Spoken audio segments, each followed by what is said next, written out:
Let's look at a second way that most of us establish our identity, and that is through education. So someone might say, or someone might insist, that we are here for a higher purpose than just to work. And that higher purpose is to educate ourselves, to develop ourselves, and perfect our intellectual nature. The process of this cultivation of the human mind is extensive. So a young person will go through school and be taught all the important things of life. They then might continue through college and might learn science, art, literature, history. If they're ambitious, they'll go on to do postgraduate work and get a degree. But I see one little catch in that particular scenario.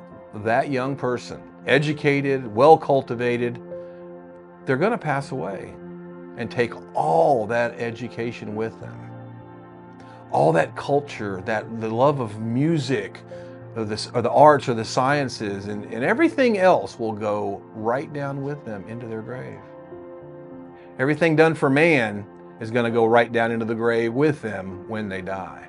Even if they earn 40 college degrees, they can put that on their tombstone, but they don't know anything about it because they're not with us any longer. Now, education alone is not the reason we were born.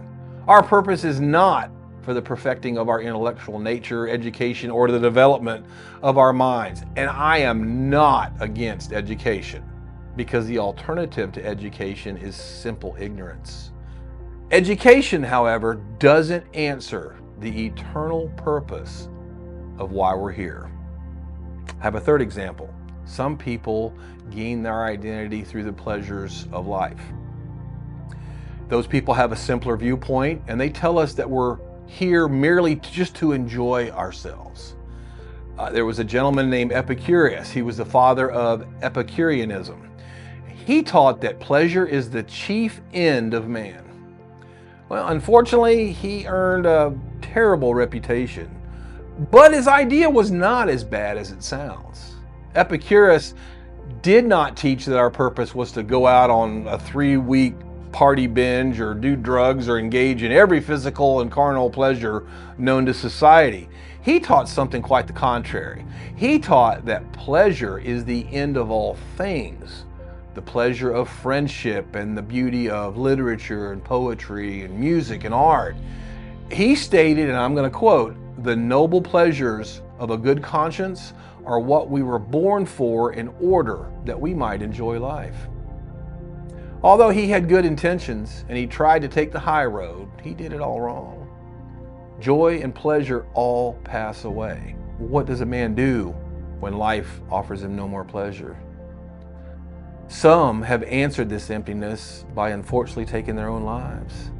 A tragic end of life that never found the real purpose of existence. One more identity I want to look at, and that is some people gain their identity through what I call thrills. And this is kind of targeted to the younger and the more energetic segment of our population. A lot of those think that life's thrills are all that matter. Experiencing all the thrills of life is the ultimate point of living. It's a philosophy and is widely practiced and held by a good number of people who are not Christians. Unfortunately, by some who are as well. It's the philosophy that food, sports, excitement, the gathering and collecting of stuff is the chief end of man and our purpose in life. Our purpose in life is whatever produces a thrill. Those who dedicate their time and the purpose of their life to getting a thrill out of life are going to have one of two things happen to them. Either they're going to be run down physically, or they're going to run down mentally until they lose all ability to experience any thrill anymore. Nothing's quite as pathetic as an old person with no thrill left anymore.